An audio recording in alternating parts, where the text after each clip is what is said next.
Hi guys, it's G-Economics here, and what I'd like to do in this particular video is to address some of the theory which is relevant for the A593 paper. That's those of you sitting the GCSE economics exam this summer, June 2018. However, this whole notion of exchange rates, which is what we're going to deal with here, is applicable not only to those of you studying GCSE economics but also A-level. However, having looked at the stimulus material, it's clear that you're going to need to have a good working knowledge of exchange rates. So I thought I would run through the very basics of exchange rates and then focus in a little bit on some of the aspects which influence the exchange rate and determine in which direction the exchange rate moves. Because as you will know from studying your specification, that is something that you do need to know and you may well be tested on in the exam. So, let's get started. The exchange rate, the rate at which one currency can be exchanged for another. That's the definition. Learn it and commit it to memory. Could be a 2-mark question, who knows. But essentially what we're doing when we determine the exchange rate is we are simply determining the price of something. In the same way that we determine the price of a good or a service, here demand and supply, market forces, the forces of demand and supply for a particular currency are determining in effect the price of the currency, which we obviously refer to as the exchange rate. And normally you will be looking at something known as a bilateral exchange rate. So you'll be looking at the scenario, for example, in your case study, which is where we have pound sterling and the relative exchange rate against the USD, the US dollar. So that's a bilateral exchange rate, simply one currency against another. Now I've written here typical exam questions. So you could expect to see a question, indeed this was on an AS paper a few years ago, and the question was simply to explain, using a diagram, how the exchange rate is determined. That's a very easy 4-mark question if you know your stuff. So all you would need to do would be to draw a supply and demand diagram, label it up, exchange rate, quantity of currency, label your equilibrium, E1 and Q1, and then a simple explanation of that diagram to explain that the exchange rate is the price of the currency determined by market forces, i.e. demand and supply, and where they intersect or meet, that determines the exchange rate of one currency against another. So a very simple diagram, simple explanation would get you 4 marks there.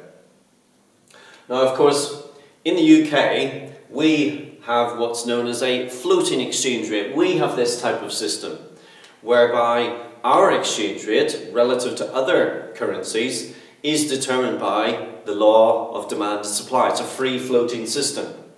And so some days, you will know, our exchange rate goes up, or appreciates as the technical jargon would say, and some days it goes down, or it depreciates.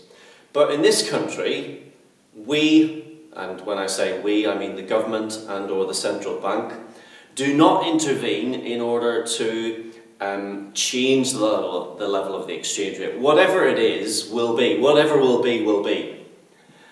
Unlike, of course, in the early 1990s, when we were members of the exchange rate mechanism, which had an upper ceiling and a lower floor, the government and the Bank of England did intervene in order to try and maintain a specific rate. So that whole notion of a fixed system, whereby you're trying to keep your rate locked in at a certain amount, that does require intervention. And that would be something which we have experienced in the past but don't at the moment. And I'm sure you're well aware of that. So let me just move the camera along here and we'll focus in now on the factors which influence the exchange rate.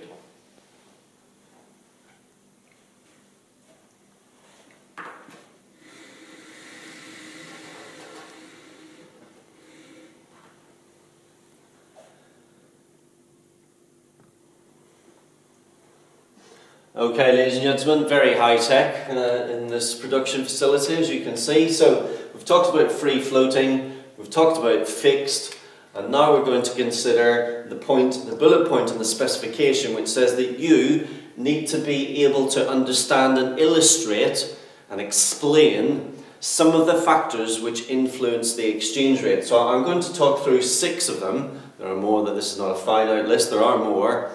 But we'll talk about these 6 and hopefully you'll get the gist of this as we go through.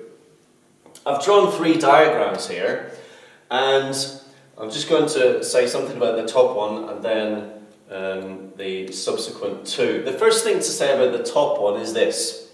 This is similar to the one which we drew previously. When you think about supplying a currency and you're thinking about the impact on the exchange rate, it's always useful to think of supply as selling the currency. So, for example, even when you go into Thomas Cook to go on your holiday, what you're in effect doing is, so let's say you're going to Europe somewhere, so you sell Thomas Cook pounds and you buy the euro in return. So when you're demanding the currency, you're buying, and when you're offloading, when you're getting rid of the currency, that is selling. There's a very useful way to think of this, I think.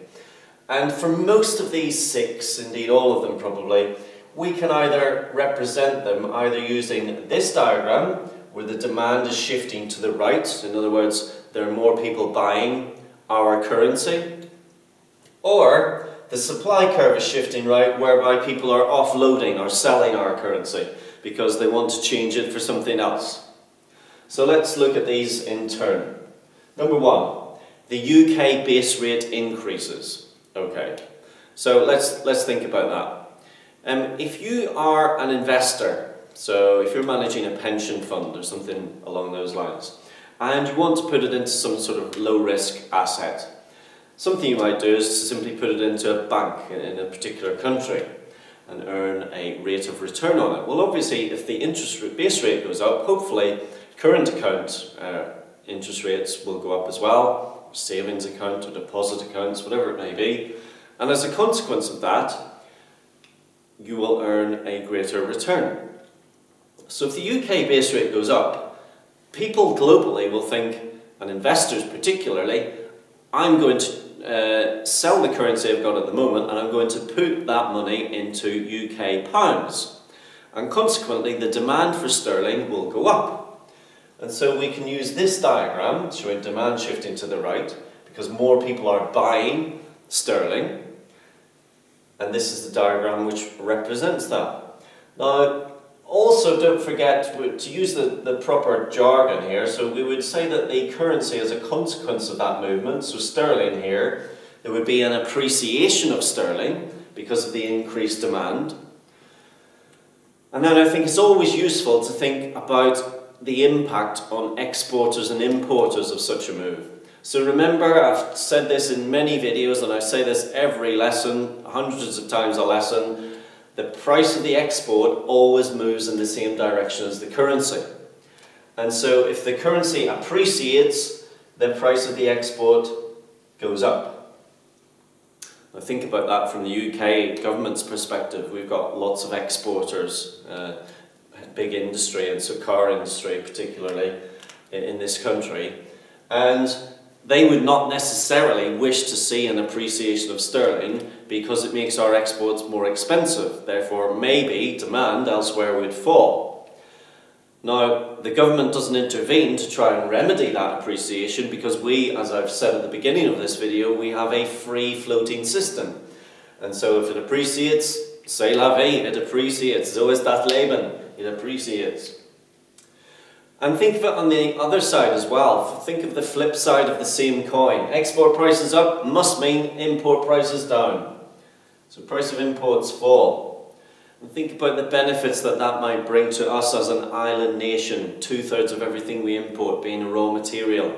That's great for us and from a costs perspective and for keeping a lid on cost push inflationary pressure. So we can diminish those upside inflationary pressures. So that is number 1, ladies and gentlemen. Number 2 is the opposite. US, the Federal Reserve Bank in the US, puts the base rate up. Puts its rate up.